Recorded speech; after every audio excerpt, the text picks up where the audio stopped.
Alltså, vissa yrken bara finns där, eller hur? Man tänker inte så mycket på det. Men har du någonsin stannat upp och funderat på var de egentligen kommer ifrån? Idag ska vi gräva ner oss i en riktigt fascinerande och faktiskt ganska bortglömd historia. Berättelsen om hur den svenska socionomen blev till. Ja, varifrån kommer socionomen? För att svara på det, då måste vi åka tillbaka i tiden. Långt tillbaka. Till ett Sverige som verkligen höll på att stöpas om i grunden. Det här är en berättelse om systerskap, över klassgränserna, om modiga pionjärer i stökiga fabriker och om hur en enkel idé kunde växa och bli till en hel respekterad profession. Så häng med nu! Okej, så för att fatta varför socionomen överhuvudtaget behövdes, då måste vi först måla upp en bild av hur samhället såg ut på den tiden. Vi pratar alltså tidigt 1900-tal. Och det var en tid fylld av enorma sociala spänningar och gigantiska förändringar. Tänk dig det här. Industrialiseringen hade ju dragit in massor av folk till städerna och fabrikerna. Men det skapade också en helt ny värld av kontraster och enorma sociala problem. Klassklyftorna, de var helt avgrundsdjupa. Och extra tufft, det var det för de kvinnliga arbetarna, arbeteskorna. Deras livsvillkor var ofta helt otroligt hårda. Och det är precis här, mitt i den här sociala smältdegen, som de allra första fröna till det vi idag kallar socialt arbete börjar gro. Och det som är så intressant här, det är ju att det inte var staten som klev in först. Absolut inte. Utan det var engagerade privatpersoner, främst kvinnor från medel- och överklassen, som genom filantropi, alltså välgörenhet, försökte göra skillnad. Organisationer som CSA, Centralförbundet för socialt arbete, de bildades just för att försöka samordna alla de här frivilliga krafterna och sprida kunskap. Allt byggde från grunden på personligt engagemang. Och just ur det här engagemanget, där växte det fram en väldigt, väldigt speciell rörelse. En rörelse som ville testa något som var helt nytt på den tiden. Att faktiskt mötas som människor. Inte som representanter för olika klasser.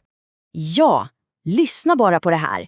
Det är taget direkt från det ursprungliga uppropet från 1911. Mötas utanför klasskampens råmarken så som människor blott. Alltså det är ju en helt otroligt radikal tanke för sin tid. Det säger så mycket om den djupa längtan som fanns efter att kunna överbrygga de där klyftorna som slet isär hela samhället. Och den här rörelsen, den kom att kallas för stugrörelsen.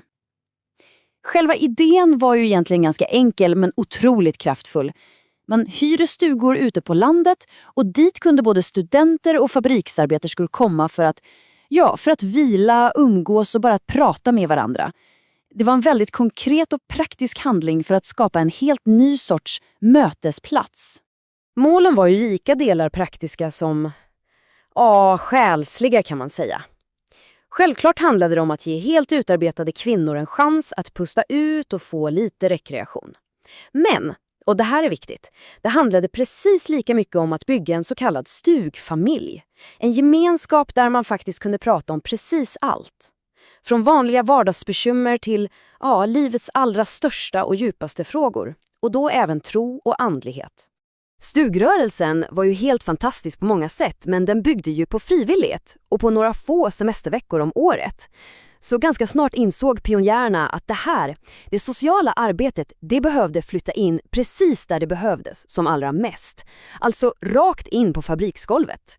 Och här måste vi nämna ett namn, Kerstin Hesselgren. Hon är en av de absolut viktigaste personerna i hela den här historien. Hon var yrkesinspektris, så hon såg med egna ögon precis vilka problem som fanns där ute. Och hon insåg att nej, det räcker inte med ideella insatser. Det måste till en avlönad roll för socialt arbete direkt inom industrin. Och så föddes rollen som fabrikssyster. Själva idén hade man hämtat från England där det fanns något som kallades social secretaries. Kerstin Hesselgren lyckades övertala chefen för tobaksmonopolet om att testa det här. Och 1915 då fick Herta Svensson, som förresten var väldigt aktiv i stugrörelsen, jobbet. Det här var ett helt gigantiskt steg mot att göra socialt arbete till ett faktiskt yrke. Så vad gjorde en fabrikssyster då? Jo, men titta här på listan. Den kommer från Herta Svenssons egen rapport från 1916. Det är ju allt från att se till att det är snyggt och trevligt i matsalen och göra hembesök hos de som var sjuka till att hjälpa till att förmedla lån och dra igång kvällskurser. Alltså uppdraget var otroligt brett och väldigt, väldigt praktiskt. Man kan nog säga att hon var en slags allt-i-allo för arbetarnas välfärd. Och den här bilden, den tycker jag illustrerar deras värld så himla bra. Ett liv som ju ofta innebar dubbelarbete. Först en lång, slitsam dag i fabriken och sen hem till allt hushållsarbete. Fabrikssysterns roll var att försöka lätta på den där bördan. Att skapa lite andrum och nya möjligheter i en väldigt tuff vardag. Så fabrikssystern var alltså det första viktiga steget mot en riktig profession. Men för att det skulle bli ett fullfjädrat yrke, då krävdes det 2 saker till. En standardiserad utbildning och en gemensam titel. Och den här tidslinjen, den visar resan ganska tydligt, eller hur? Allt drar igång 1921 när de första socialinstituten grundas. Men titeln man fick då var, lite otympling, diplomerad från socialinstitut. Lite långt. Och det var faktiskt elevkåren själva som 1950 kom på och antog den titel vi använder idag, socionom, mycket smidigare. Resan når sedan en slags kulmen 1964 när instituten blev riktiga högskolor. Då cementerades verkligen yrkets akademiska status. Och tro inte att det här var någon flummig utbildning. Titta bara här på några av ämnena man läste, redan från start. Nationalekonomi, statskunskap, förvaltningsrätt, socialpolitik. Det visar ju jättetydligt att målet var att skapa en profession som stod på en bred och solid kunskapsbas. Man skulle kunna navigera i ett allt mer komplext samhälle. Så, från ideella möten i sommarstugor till avlönade fabrikssystrar och till slut en akademisk examen. Vad är då arvet av allt det här idag? Ja, men titta på den här siffran. Ungefär 20. Idag finns det socionomutbildningar vid nästan 20 olika universitet och högskolor i Sverige. Tänk på det. Från de där allra första lite trevande stegen så har det här vuxit till att bli en av landets absolut största och viktigaste akademiska utbildningar. Vilken resa!